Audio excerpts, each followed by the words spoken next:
Folks, every once in a while, there's a headline that just gets you, and this one did, okay? Key indicator hints America is headed for its worst real estate crash in history. And this one definitely got me. So I was kind of skimming through it right now, and I thought, let me go ahead and react to this. We don't talk a lot about real estate on the channel. We usually talk about stocks every day and the market, right? But at the end of the day, we can't deny that real estate has been going insane recently, absolutely insane. The pricing of real estate's gone nuts. Rents are going nuts and probably will continue to as long as real estate continues to go up, right? Home prices continue to go up. And a lot of folks are looking at this, including myself, and thinking, are we destined for a crash? Or are we just destined for things to kind of mellow out, chill out a little bit? What we do know is the way real estate prices have been going up, that is not sustainable, right? That is completely ridiculous. And so I thought, let's go ahead and react to this. Let's see if this article has some truth behind it, some BS behind it, and kind of give my perspective. So if you guys enjoy this, as always, a reaction to an article. Usually we do reactions to videos if we ever do reactions, but this one's to an actual article, and let me know your opinion in the comment section. If you think we're going to set up for a real estate crash, correction, nothing. We're going to continue the upward trajectory we're on. I would love to read through the comments, and I hope you guys enjoy this. As always, make sure you're subscribed. And also, we got the email newsletter now for Hungryble. So if you want the business, stock, crypto news delivered to your inbox every day, check out pinned comment. That's absolutely free to do so. Alrighty, guys. So let's get into this, right? A shockingly large price bubble appears to have formed in the real estate market. Although it's impossible to predict economic crashes with certainty, a key economic indicator suggests the U.S. housing market is on the verge of an unprecedented crash, one that could end up being the biggest in America's history. Following the 2008 stock and real estate market crashes, the Federal Reserve, Democratic-led Congress, and a presidential administration, George W. Bush and Barack Obama, began an unprecedented effort to pump new dollars into the financial system, and to a lesser extent, the economy at large. The strategy behind the flood of quantitative easing, government takeovers, stimulus checks, and government welfare programs that followed was that the Fed, working in conjunction with Congress and the White House, needed to prop up the economy to keep it from sliding completely off the cliff, right?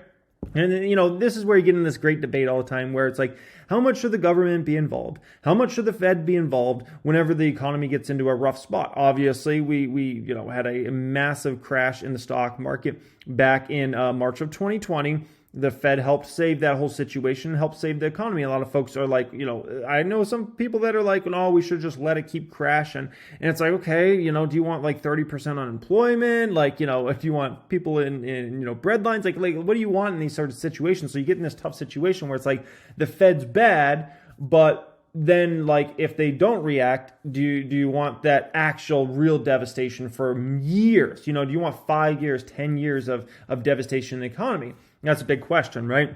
And so that's a tough part. One of the primary tools the Fed used to accomplish its goals was keep interest rates at near zero for years on end. From 1980 to 2000, the federal funds rate, Fed's fund rate, the primary driver of interest rates economy-wide, rarely dropped below 4%.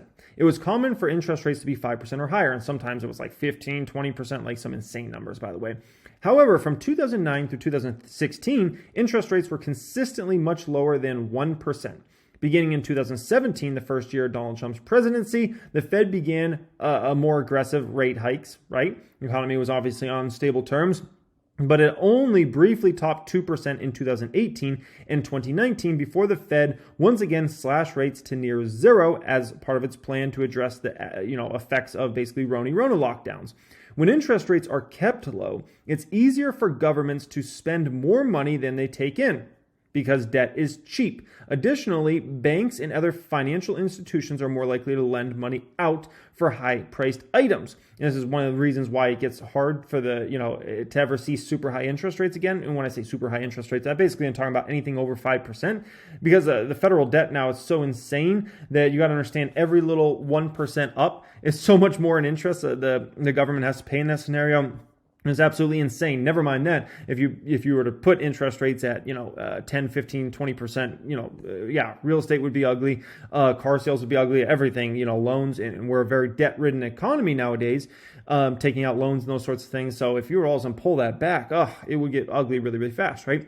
The real estate market is especially sensitive to rate changes. Because a home is usually the biggest purchase a person will make in his or her lifetime, and the vast majority of purchasers rely on large mortgages to complete the purchase.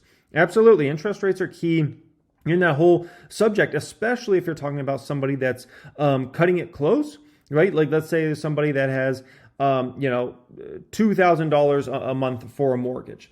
Well, shoot, if they don't have more than that $2,000, they're going to be very dependent upon whatever the interest rate is at that particular time. If it's somebody that's buying a house and they're not even close to it, interest rates don't matter that much. But let's keep in mind, most people that buy a house are cutting it close, right? They're cutting it close. It's not like there's a wide margin between what they can afford and what the interest would be or something like that, right?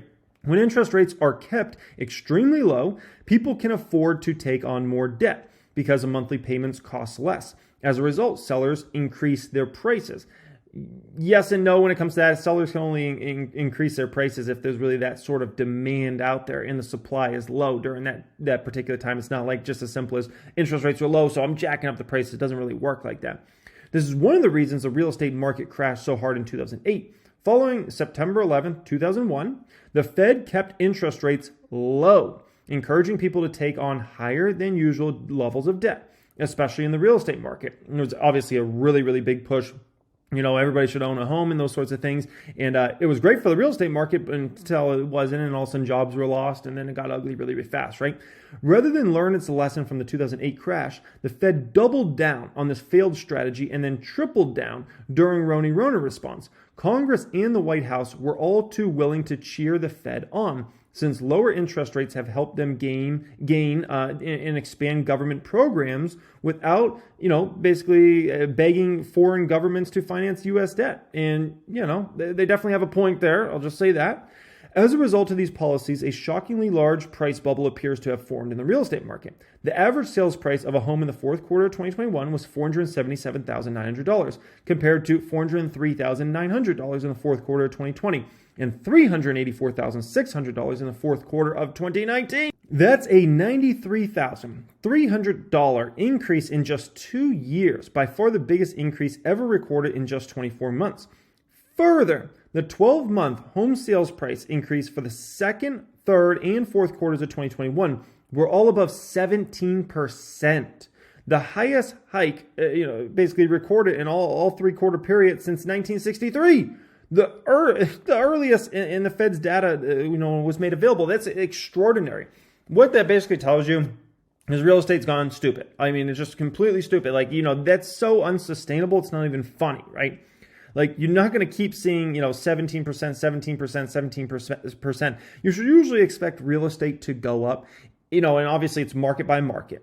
But usually what you should expect is real estate will increase 2 to maybe 6% a year. And then once again, that's dependent upon the market, what's going on in that market, right?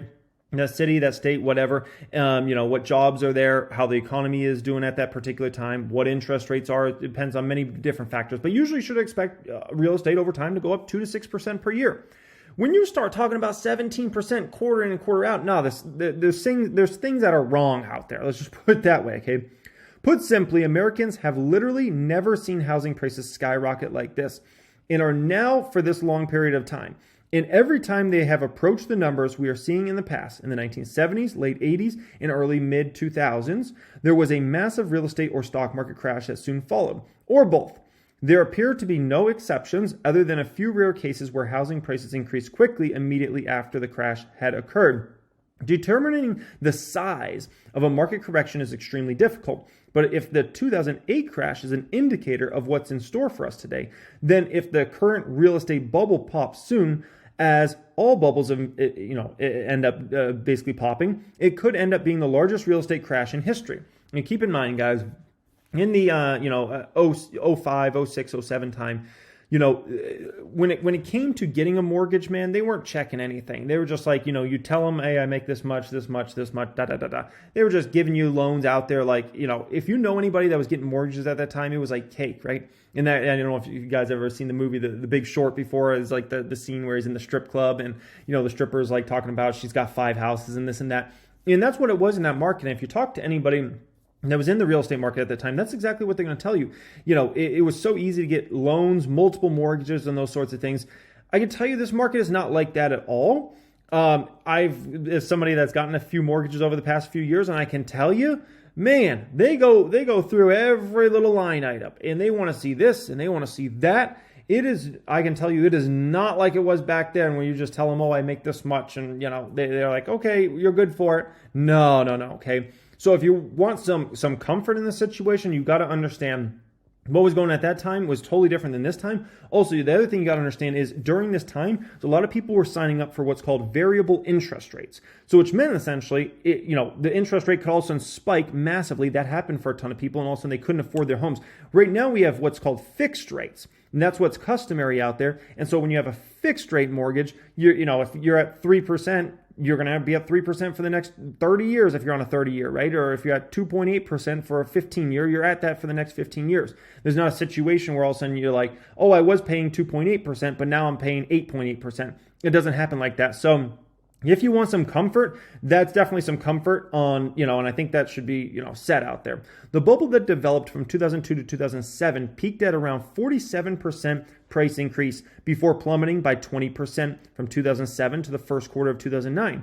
If we see a similar pattern emerge for the bubble that has been developing roughly since 2012, then, and by the way, it's bubble in his opinion, okay, or this gentleman's opinion. It doesn't mean there's absolutely a bubble. That's a bubble in his opinion. Very important to remember these sorts of things when you're reading an article like this, right?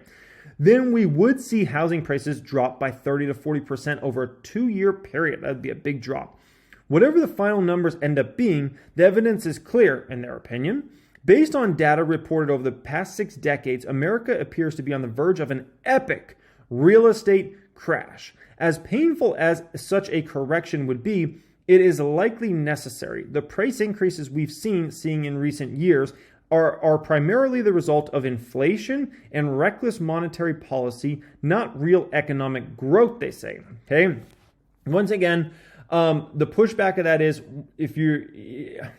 there's a lot of supply and demand challenges out there right now where a lot of markets that just aren't homes. So people have to kind of bid up these homes. And you got, I go to a lot of new developments, right? With new homes and those sorts of things, just to kind of keep an eye on the real estate market, because I think it is important to keep an eye on it, right?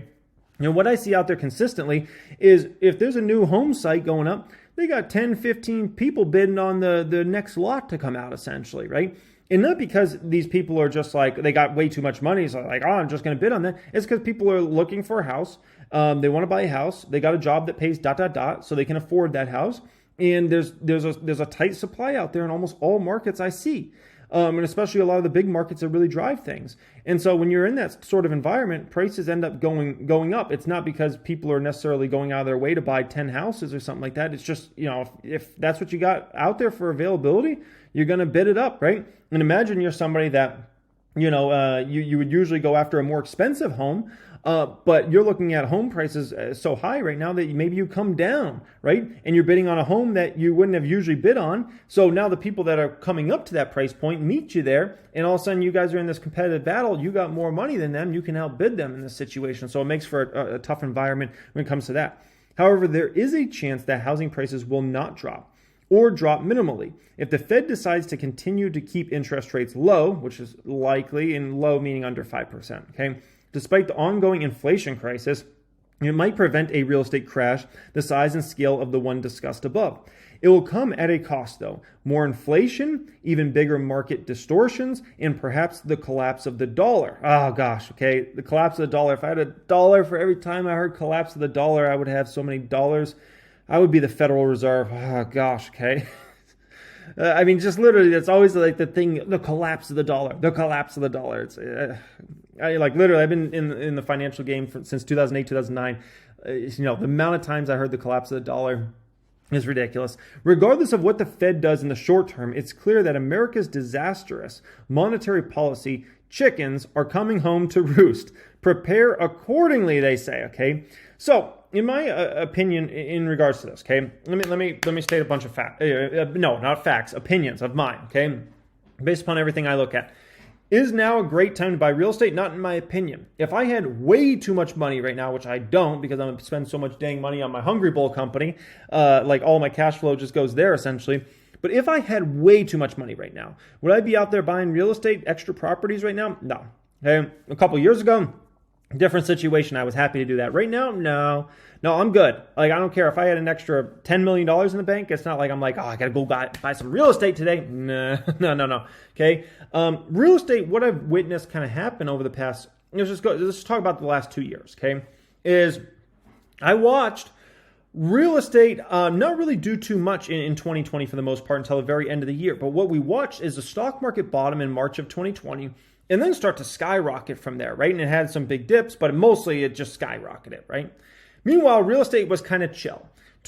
At the very end of 2020 and going into 2021, that's when real estate really kicked it into gear, okay? Now, what also happened? All of a sudden, valuations of a ton of stocks started to drop, starting around, they kind of peaked out around January of 2021, but then starting in February and March of 2021, a lot of stocks started falling dramatically. We all know that follow this channel, right? 50, 60, 70, 80% moves downward, just disaster, right? Meanwhile, real estate just kept climbing to the sky.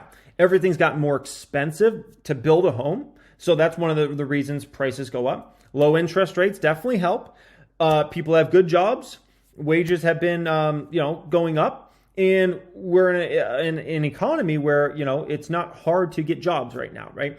And so you have all those sort of factors. So people are wanted to buy homes, and then you got a low supply out there. It's going to bid the prices of homes up ultimately in that scenario, right? But what we could end up seeing out is real estate it could be a lagging indicator in this, and in the middle of this year and in the back half of this year, we could actually see real estate slow dramatically.